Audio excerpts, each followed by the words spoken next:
You're listening to the Rewilding Earth podcast.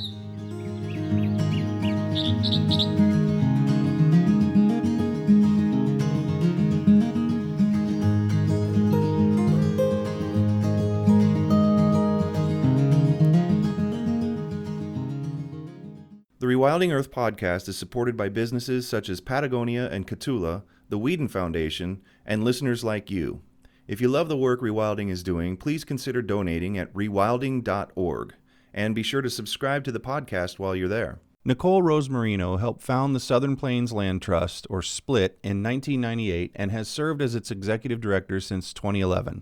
In her work for SPLT, she's striving to create large shortgrass prairie wildlife refuges that emulate the American Serengeti that once occurred in the Great Plains. Thus far, SPLT has protected over 25,000 acres in southeast Colorado, a biodiversity hotspot.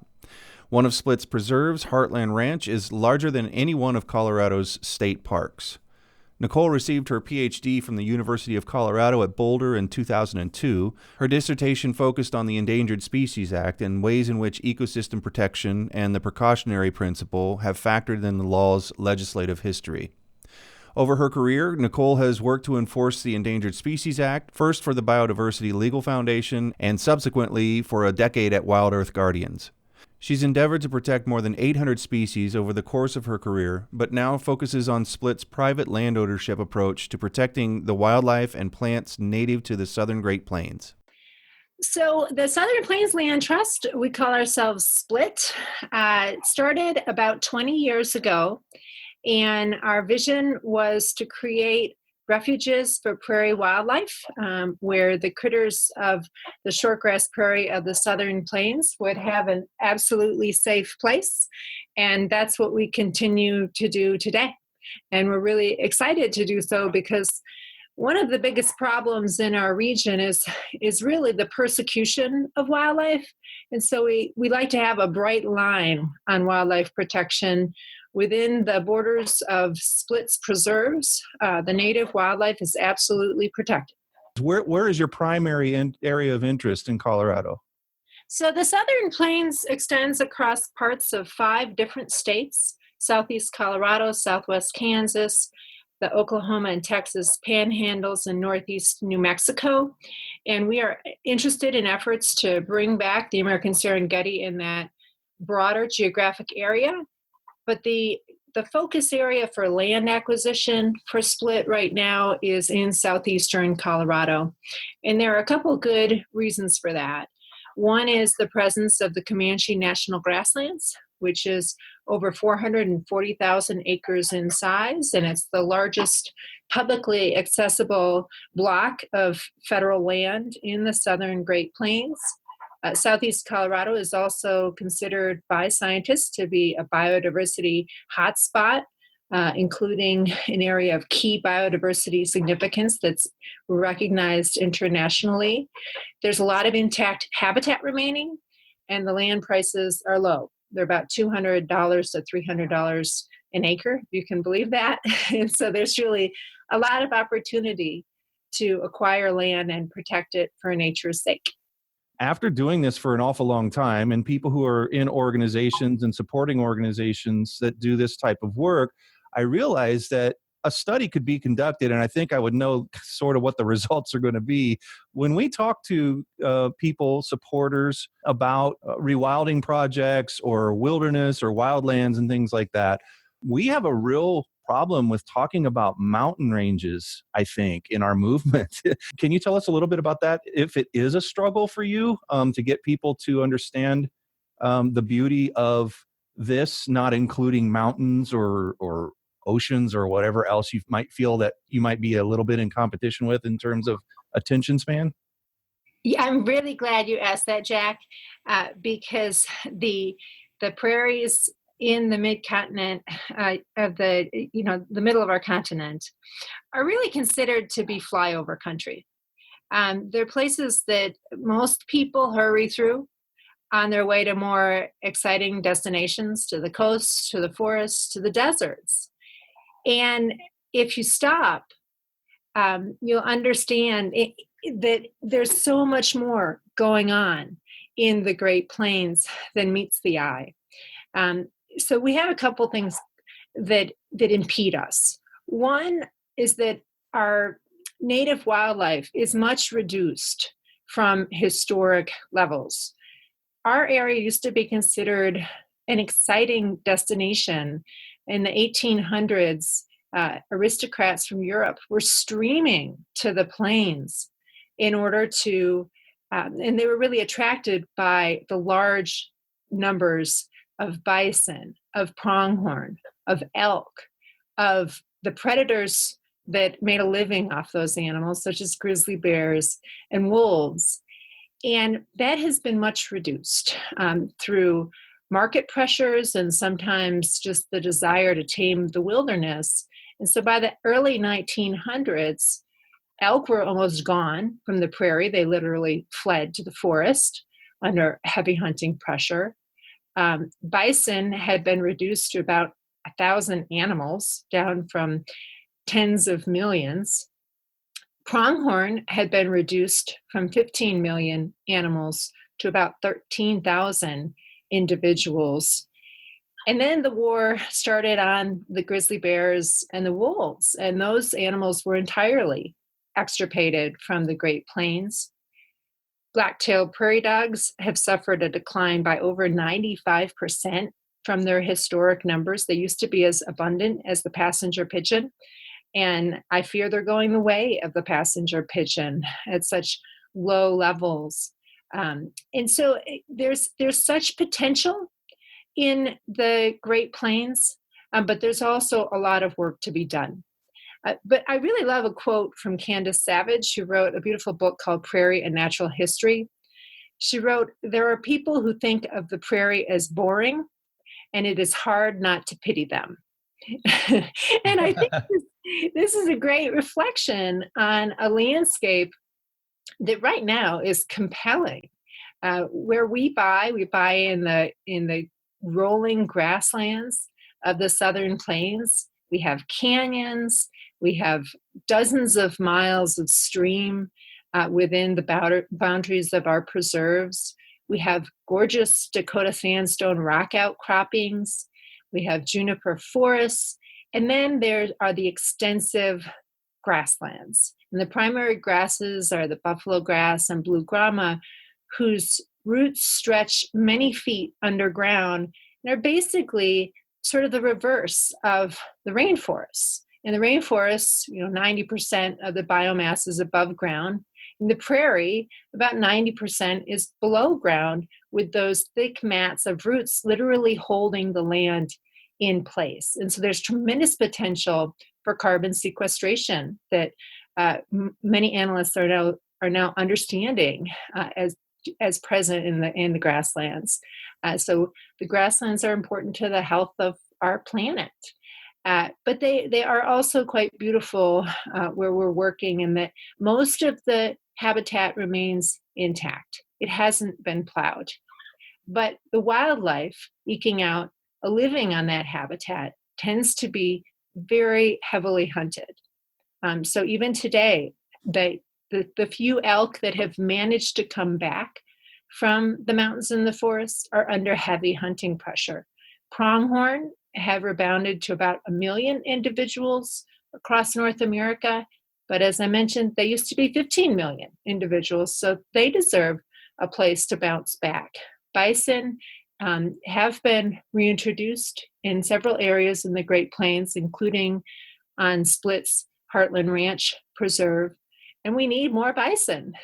We're a fair cry from the tens of millions that existed historically in the Great Plains, and that's our U.S. national mammal, incredibly iconic, incredibly important for all of the roles they play in the ecosystem, including this wonderful mutually beneficial relationship that they have with prairie dogs, where bison will go into a taller grass area and essentially mow down the vegetation for prairie dogs to move in. And in turn, bison prefer to graze on prairie dog colonies because the vegetation is more nutritious and succulent on prairie dog colonies. And so there's really a great potential for this American Serengeti to bounce back. Bison can be easily reintroduced. And if we have enough prairie dogs, we can bring back one of North America's most endangered mammal, the black-footed ferret. If we give elk and pronghorn and mule deer a safe place, we can have just wonderful populous herds of these ungulates, that are reminiscent of wildebeest on in Africa. So I do think there's tremendous potential. I think this is an incredibly evocative landscape, reminiscent of the Wild West, because it pretty much looks like the Wild West did, 150 years ago, except we need a safe place for these critters to bounce back. Looking at the pictures on your site, it makes me wonder why there are so many more documentaries, National Geographic and otherwise, in the Serengeti than there are here. I mean, is it because there are some iconic species in low numbers or missing from the landscape here that they can fly to Africa and just film? Is it flyover country for documentarians? Is it flyover country for conservationists in a way? Maybe not in a intentionally negligent way, but what's the deal with that? That's really hitting the nail on the head. It has been flyover country for certainly for the media and also for the conservation community, which is amazing. We really need to be paying attention to this critically important area cutting across the middle of our continent. And I think that's starting to change. And I take heart from a book that just came out by Dan Flores called American Serengeti, The Last Big Animals of the Great Plains. And Dan completely gets it and really has a beautiful story to tell about why this region, the Great Plains, is so important and this great potential it can have of bringing back the American Serengeti. And there was also a book that I know Dan is familiar with and talks about evocatively, and I enjoyed reading, which was by Peter Paniamento. It's called Prairie Fever. And it really makes it very vivid just how abundant these animals were and how breathtaking they were in their enormous numbers to these Europeans coming over in the 1800s. I think we can get that back. But you mentioned Africa, and I think we have a lot to learn from Africa.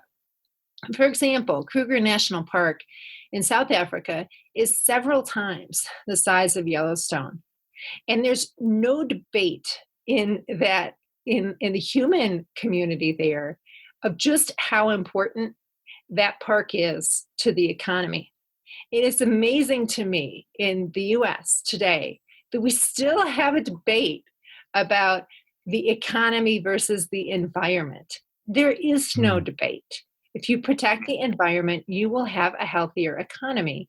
And the manifestation there with the Kruger example is just the service sector, just tremendous opportunities for people in the local communities to benefit economically through the service sector.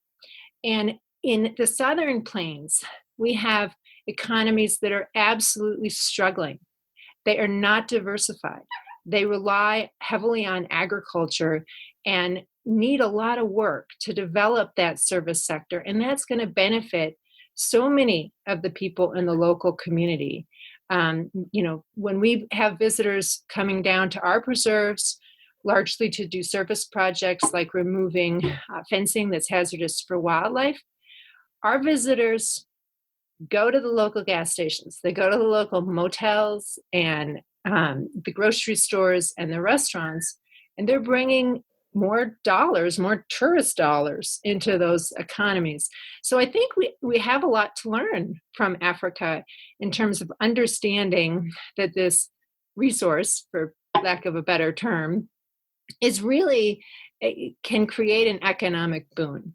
And so I take heart in that, and I think that conversation is going to unfold in the Great Plains, and I think it's going to pick up steam. I think the Frank and Deborah Popper and their idea of the Buffalo Commons was right on target, that this is an area of the country that is losing people, that is losing young people in particular, and therefore having an aging population issue.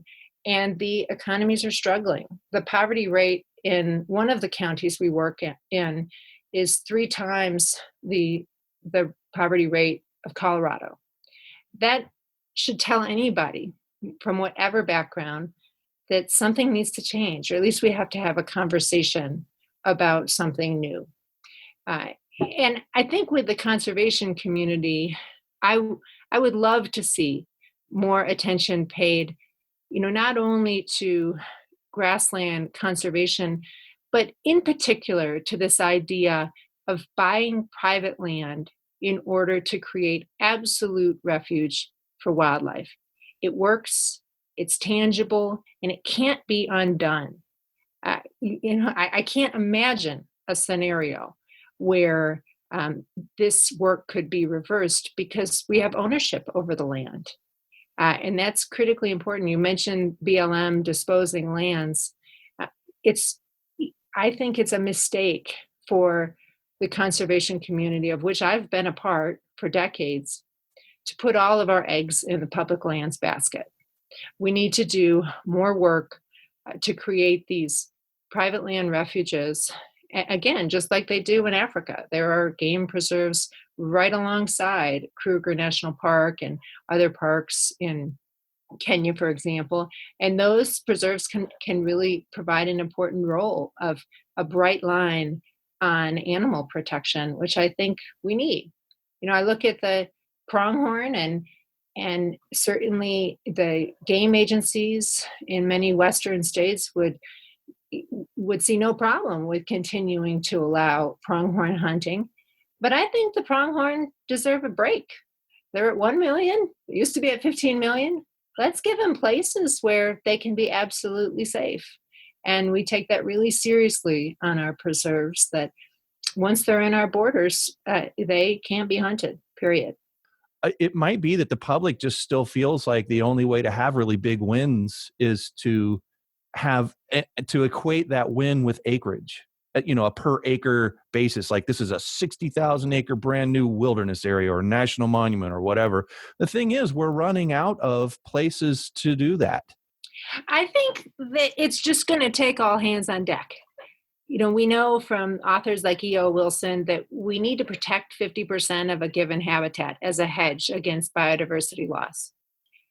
And in the Great Plains, conserved areas and parks together come to about 1%. So we got a lot of work to do, whether it is land acquisition, whether we can do some public lands protection pushes, and maybe there are some alternatives in between. We need all hands on deck. We need to get busy in making sure that preservation of the grasslands keeps up with the good work that's been done in past decades in forested and other landscapes. So I wouldn't pick and choose among the broader community. I just think that we need to pay a lot more attention to this private lands effort, particularly under the current administration that shows very profoundly how risky it is to depend on public lands and depend on a steady hand in the federal government. We can't do that. I think nature deserves for us to be resourceful and for us to be very clear-headed about continuing to push for progress for the preservation of our native flora and fauna. And what attracts me to the private lands acquisition model is that progress is cumulative.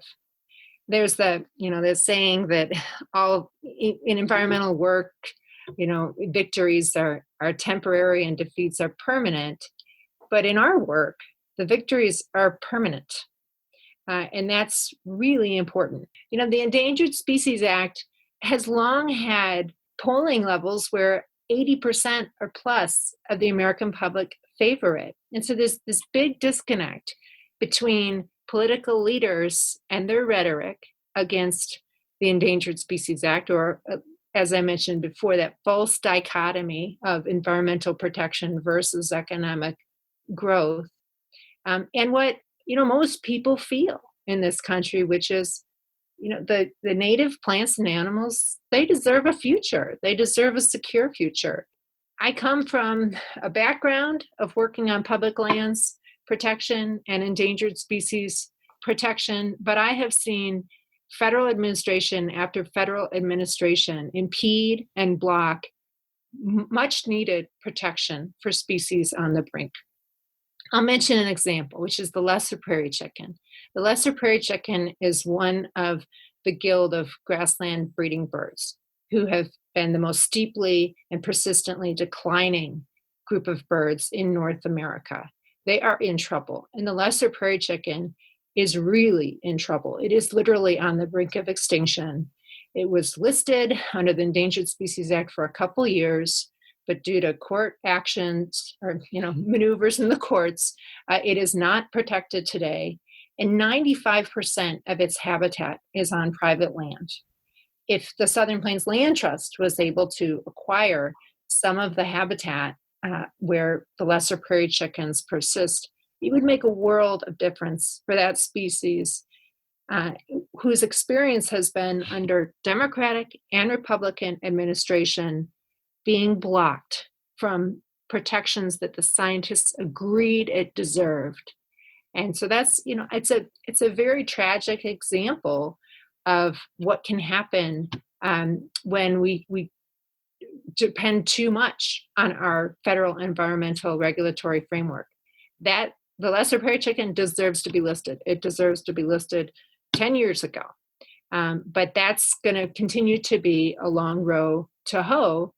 And so in the meantime, let's buy up some lesser prairie chicken land and protect the prairie chickens on that habitat, permanently. Southern Plains Land Trust just got a new donor who is interested in putting a few $1 million to start. What are some of the things that you are looking for, or any projects that you're working on now where that actually might be the case, where you guys could really make some really big gains?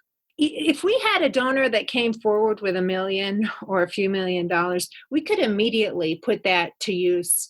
We would translate that donation into actual land, protected land. We have opportunities right now to expand our preserves or to create new ones. We have a 6 million acre focus area within the southeastern part of Colorado, and we have already identified properties where there are willing sellers, and they are important strategically for the conservation values they hold and for the size of the properties.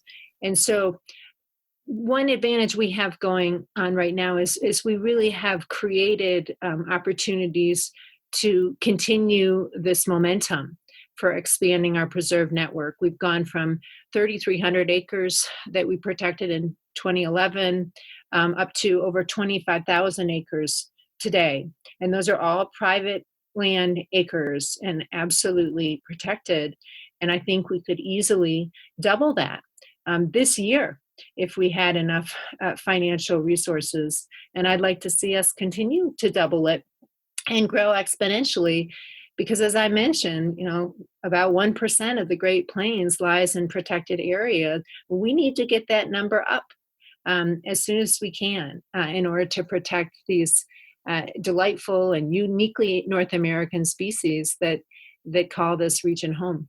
What are a couple of near-term and a couple of long-term goals that you have in terms of the biodiversity of the region, the repairs that need to be made on the land that is being acquired that you would like to see? The delightful thing about where we are working is that the native wildlife and plants can largely bounce back on their own. If you just give them the safe space and you take away the human pressures, we can have elk rebound. We can have pronghorn grow in numbers. Even more, common species like coyotes and mule deer, we think they deserve a place where they can be absolutely safe. Uh, if nothing else, then to play their ecological roles and continue functioning without having to worry about people. Benign neglect is actually an important part of the formula, and it's very cost efficient. If we buy Yeah. the land for $200 or $300 an acre, make sure it's fenced in a way that keeps neighboring livestock off, but allows wildlife to access it. That's probably 90% of the solution. But another part is reintroducing the species that are missing. Bison are very easy to reintroduce. You can just bring them to your property and release them, obviously following all the USDA regulations. Black-footed ferrets for us are on deck next, in that we're continuing to protect our prairie dog populations, on which black-footed ferrets depend as an absolute lifeline. Over 90% of their diet is prairie dogs, and black-footed ferrets cannot persist in the wild outside of a prairie dog colony. They reside in those prairie dog burrows and need that refuge themselves to escape predation from other species such as foxes and coyotes and golden eagles. And so we'd love to reintroduce the black-footed ferret and are working to get up to the minimum requirements of the Fish and Wildlife Service in order to participate in that program. But we are also looking at active land restoration, such as willow and cottonwood plantings along the streams, in order to bring back those riparian forests, and in turn beavers and all of the waterfowl that benefit from the habitat that beavers create. But a big part of that riparian restoration, again, is just benign neglect. It's not allowing those areas to be grazed and letting the grasses come back on their own. We'd like to take a more active role with the woody vegetation, and that there's not enough remaining for it to regenerate on its own. But we're already seeing in the past couple years that we've owned Heartland Ranch, considerable healing of the riparian vegetation, which in turn, helps to stabilize stream banks and reduce the evaporation of the water, and really make those streamside areas that are so important for the majority of Western wildlife, a more fertile and healthy place. You mentioned Heartland, and you have a project going on there. Can you talk a little bit about that? Yes. Heartland Ranch is 18,000 acres, which makes it almost 30 square miles, which we've figured out is bigger than the city of Boulder, Colorado, and bigger than any one of Colorado's state parks. And we have $1 million left to raise to complete the acquisition of that property. And so we are right now looking for donors to help us meet that goal in 2019, because that will enable us to quickly pivot to another immediate opportunity we have to expand our preserve networks. So that's Heartland Ranch. It is a beautiful property. It has mesas and canyons and lots of rolling shortgrass prairie and a couple dozen stream miles within its borders. And those streams flow into the Arkansas River, which is the largest watershed by area in Colorado. And so Heartland is really a spectacular place. It has quite a few rare plants. One of them, Colorado green gentian, is found only in southeastern Colorado.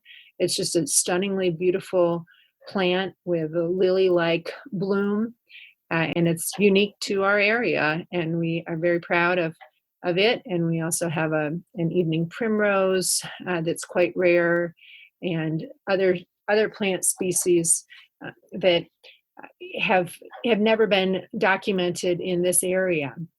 And so our work is helping to increase the state of knowledge on native biodiversity, because we welcome scientists from a range of discipline to come visit the property and catalog what's there so we can better manage for it. That said, we do not allow unregulated visitation or general recreation. Our refuges are deliberately protected in a way that not only reduces the chances of animals being killed, but reduces the disturbances to them. And every time people recreate in an area, they have the high potential to disturb the resident wildlife. So we are just very exacting about our standards for the protection of nature. And we do allow visitation in the service of wildlife, such as removing barbed wire fence or conducting those cottonwood and willow plantings along the stream. But it's quite a different model, and I think it's an important part of the vision for nature needing half, as E.O. Wilson puts it, that there needs, when we talk about preserves, there need to be absolutely preserved places so that the wildlife can make their living without being obstructed or impeded by the actions of humans. Now, for listeners who want to support local economies, and I can imagine that the visitation, what was the grassland, the national grassland, did you say? It's the Comanche National Grassland. Comanche National Grassland. So that is open for people to come and check out, right? And hike and responsibly recreate. That's right. There are public roads adjacent to our preserves. So, I mentioned the Kruger National Park example. It's similar to that. You can drive through, but can't get out unless it's in the course of a volunteer event that we're having on our land. And we definitely welcome folks to contact us at southernplains.org to learn more about those opportunities to help wildlife and also to support the organization. That's what I was going to say. For anybody listening that's got $1 million burning in your pocket and you just want to make the Heartland project happen now, southernplains.org and get in touch. So there you go. That should be happening soon after this airs, Nicole, I'm sure, because of our listenership. And excellent. I'm just going to manifest that. Okay, that's done. Let's just make that a done project. I like that, Jack. Thank you. And finally, we're finding that people really don't protect places that they don't know, that they don't love, that they don't have a lot of contact with or any contact with. They just can't. They don't have a sense for it. Tell me what it's like for you to get right into the center of one of your areas, one of your favorite areas, where it's the most quiet, it's the most wild. I am deeply in love with the shortgrass prairie. When I'm on a Southern Plains Land Trust preserve, my love for the prairie is complete in that the wildlife I'm looking at, I know have a secure future. And that makes such a difference because sure, we can see wildlife, in urban and suburban areas or, as we're driving by on the highway. I always worry about the future of those critters that I enjoy spotting, but I don't know that they have a safe place. And that's not an issue when they're on a Southern Plains Land Trust Preserve. They have every chance for a secure future. And that makes a big difference for me. And I can tell you just, recently, walking on Fresh Tracks Nature Preserve, which was our charter preserve we established 20 years ago. The grasses were incredibly lush, where 20 years ago there had been bare ground and snakeweed, which is it's a native plant, but it's an increaser. It had almost disappeared, and in its place were these lovely knee-high oceans of grass, of blue grama and side oats grama and little blue stem and buffalo grass and others. And as I was walking across the prairie, I saw a little movement in the grass, and there was a badger. And she looked at me, and I looked at her, and she retreated to her burrow. She didn't go down, but I backed away because my sign of success in an animal sighting is if I don't disturb the animal, if I don't flush them, if they continue doing what they were doing. And that happened to me, a couple weeks ago. And more recently, I had a similar encounter on our Heartland Preserve with a pair of mule deer bucks. They were enjoying our canyons, and they were enjoying them when I saw them and when they saw me, and they continued to enjoy them after I left. I've seen bobcats on our preserves. I've seen coyotes, sometimes running, sometimes still, and it's very difficult oftentimes to see a still coyote because they are hunted so heavily that they are off like a shot, so to speak, as soon as they see a person or a vehicle. I saw a herd of about 28 pronghorn the other day. They were deep within a split preserve. Pronghorn are fast runners. They're the fastest runners in the Western Hemisphere. And they stayed still and continued grazing, even though they could see me from afar. They were about a mile away, and they can see about 3 miles in distance. And, we've seen lots of raptors these days because it's winter. So we'll see golden eagles and ferruginous hawks and rough-legged hawks and American kestrels by the score. We have flocks of horned larks, which are among those grassland breeding birds we're concerned about, just skittering around the roadside and across the field. And these are all, for me, very common sightings.